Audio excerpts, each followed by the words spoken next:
I've always believed that respect is earned through the way we treat people, not through titles or money.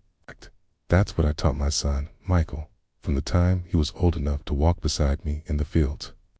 I raised him with those values, or at least I thought I had.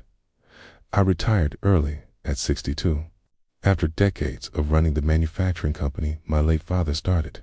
On paper, I stepped away entirely. In reality, I stayed the silent owner, content to let my longtime friend, Robert, manage the day-to-day.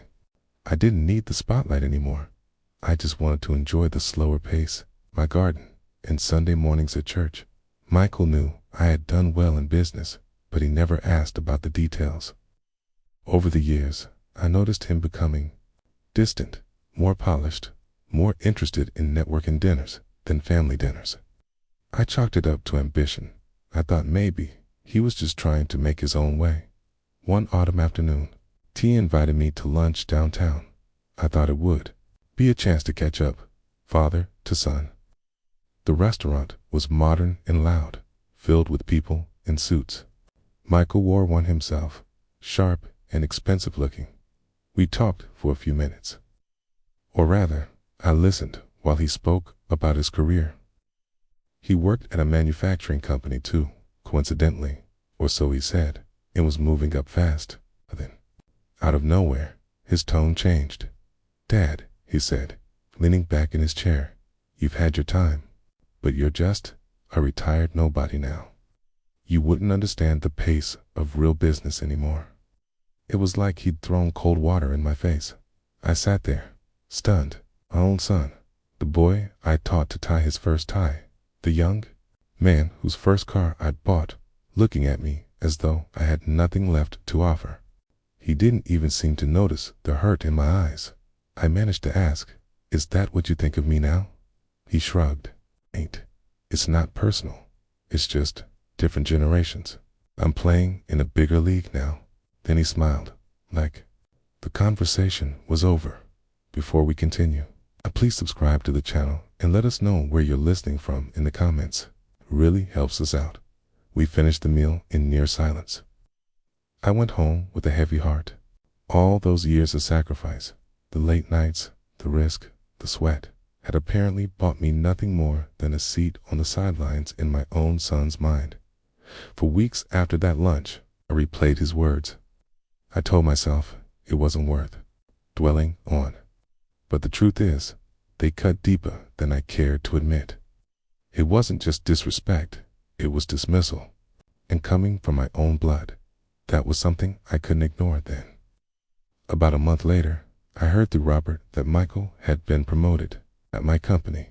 Apparently, he'd been working there for nearly 2 years, unaware of who the real owner was. He'd been singing the praises of the founder's vision at meetings, never realizing he was speaking about his own grandfather, and that the man who still signed every major approval was sitting quietly in a brick house on the edge of town. That's when I knew I didn't need to yell. I didn't need to argue, but I did need to remind my son of exactly who I was and the truth about where he came from. 2 weeks after I found out the truth, I called Robert. I told him I wanted to attend the next quarterly board meeting, the one Michael had been invited to for the first time. Robert didn't ask why. He just said, "It's about time." The meeting was held in the top floor conference room, all glass and polished wood. I wore the same dark suit I'd worn on the day I signed the company over to Robert's management. When I walked in, few of the executives stood out of habit, old faces who remembered the early days. Michael was at the far end of the table, mid-conversation with a senior manager. He stopped speaking when he saw me. I could see the confusion in his eyes. "Dad, what are you doing here?" I smiled politely and took the empty chair beside Robert. "I'm here for the meeting." The agenda went on as usual. Quarterly numbers, new contracts, expansion plans. Michael spoke confidently about his department's growth. I let him finish without interruption. Then, Robert slid the last item across the table to me. "Our founder has a few closing remarks," Robert said. I stood slowly, hands resting on the table. I spoke to the room, but my eyes kept returning to Michael. This company was built by my father in 1954, and I've had the privilege of guiding it for most of my life. I stepped back a few years ago, but I never truly left. I've been here, watching, quietly ensuring that our values stay intact. Michael's brow furrowed.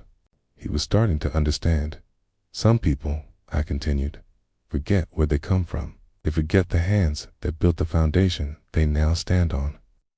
And sometimes, a little reminder is necessary. I reached into my briefcase and pulled out a folder, the ownership documents. I own this company 100%. Always have.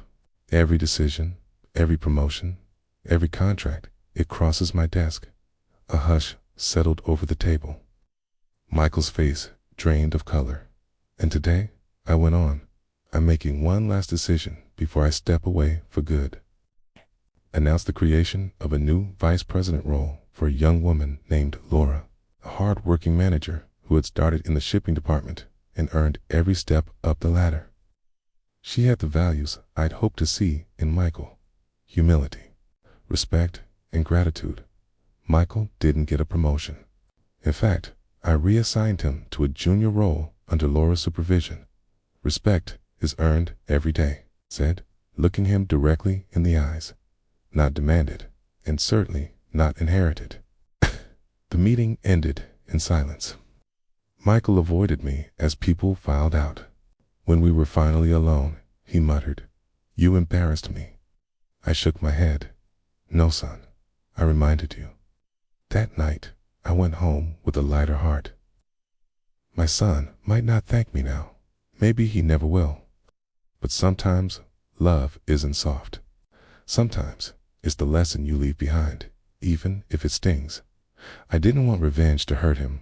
I wanted it to change him. Hey, in the quiet that followed, I prayed it would.